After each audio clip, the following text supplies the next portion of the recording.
dahil puro end times at rapture na nakikita ko sa social media ko ngayon for almost 1 week na. Lahat ng makikita ko sa Facebook, Instagram, sa TikTok at saka YouTube ko, puro na ganun ang nakikita ko. Rapture, end times. So, ngayon, nagbabasa talaga ako ng Biblia kung ano ba yung sign na malapit na talaga ang ating Panginoon na pumunta dito sa sanlibutan. So, basahin ko sa inyo guys. Mateo siya. Mateo chapter 24 verse 3. Basahin ko. Habang si Jesus ay nakaupo sa bundok ng mga olibo, palihim siyang tinanong ng kanyang mga alagad, "Kailan po ba mangyayari ang mga sinasabi ninyo? Ano po ang magiging palatandaan ng iyong muling pagparito at ng katapusan ng mundo?" Sumagot si Jesus, "Mag-ingat kayo upang hindi kayo mailigaw ni numan." Chapter 5. Verse 5, Maraming paparito sa pangalan ko at magpapanggap na sila ay Kristo, at marami silang maililigaw. Verse 6, Makakarinig kayo ng mga labanan at makakabalita ng digmaan sa iba't ibang dako. Ngunit huwag kayong mababahala dahil talagang mangyayari ang mga iyon. Bagamat hindi pa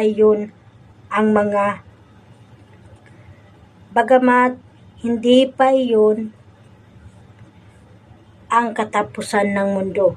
Verse 7, Maglalaban-laban ang mga bansa at gayon din ang mga kaharian. Magkakaroon ng taggutom at lilindol sa maraming lugar. Ang lahat ng mga ito ay pasimula pa lamang ng mga paghihirap na tulad sa isang babaeng nanganak. So ito yung mga palatandaan niya guys na malapit na siyang bumaba. Which is nangyari na nga. Yung false prophet. Kumbaga maraming mga prophet ngayon na nagpapanggap na siya ang Kristo. Diba marami na. May ganun na. Tapos isa, yung digmaan. Diba nangyari na din yung digmaan?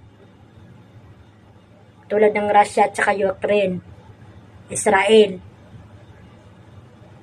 versus Iran. Diba? Nangyari. Dahil na nangyayari na yung digmaan.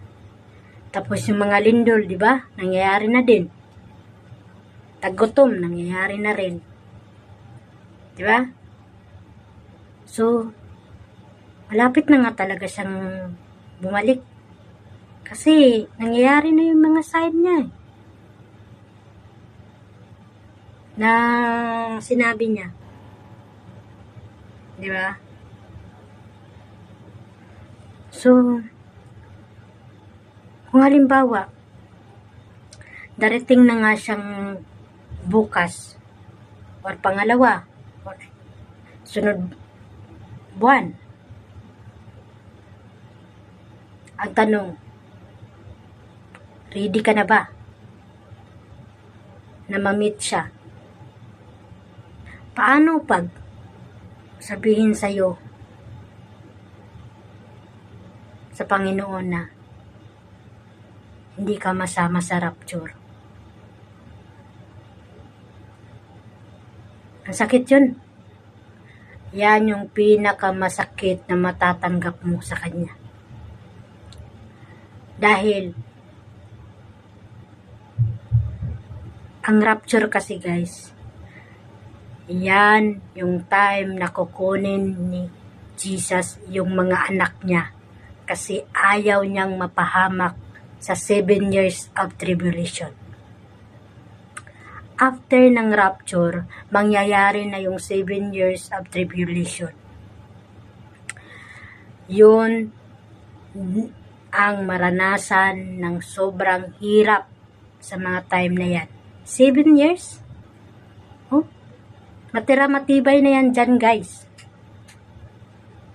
kung ikaw ay maiwan dyan sa rapture.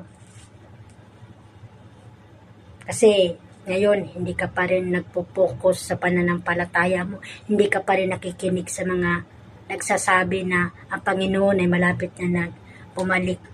Parang wala ka pa rin pakialam, nagbibingi-bingian ka lang. Inuuna mo lang yung mga goals, pangarap mo, nag-focus ka lang sa mga pagpapayaman mo dito sa mundo. Hindi mo siya sinuseryoso, binawaliwala mo siya. Kumbaga, sinabi mo nga meron kang Diyos, pero hanggang dun lang. Hindi ka sumunod, hindi mo sineryoso, kumbaga. Nahiya ka nga mag-share ng gospel niya eh. Mag-post sa social media accounts mo, nahiya ka nga, ni-verse nga, hindi mo nga magawa. So ikaw,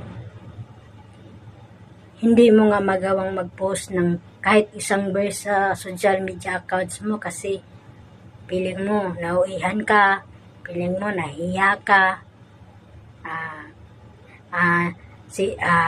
natatakot ka kung ano yung marireceive mong thoughts about sa ibang tao, bakit ka nagkaganyan, ganun. Diba?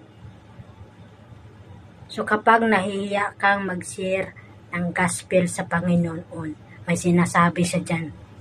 Dito din, sa Biblia. Mateo din. Mateo 10 verse 33. Ngunit ang sinumang ikaila ako sa harap ng mga tao, ay ikakaila ko rin sa harap ng aking amang nasa langit. So kapag ikaw, nahihiya kang mag-share sa mga mahal mo sa buhay o makakakilala mo or dito sa social media, sa gospel o sa salita ng ating Panginoon. Ganon din siya sa iyo. Pagdating, kapag nagharap na kayo, ikakaila ko rin siya sa harap ng aking harap ng aking amang nasa langit. So, kung ikaila, hindi ka kilalanin ng ating Panginoon. Kasi kinahiya mo siya eh. Diba? Kahit ano pang mangyayari, kahit ang dami kang matatanggap na judgment sa ibang tao, dahil nag-share ka ng gospel sa Panginoon, huwag mo silang pansinin. Kasi, number 1, hindi sila ang makapagligtas sa iyo kapag ikaw ay nabawian ng hininga. Hindi sila makapagpapaligtas sa iyo sa iyong kaluluwa at the end of the day. Kundi, si Jesus lang. Si Jesus lang ang nagligtas sa atin sa ating mga kasalanan. Doon pa lang, mahal na mahal tayo ng ating Panginoon. Dapat ganun din tayo. Diba, nung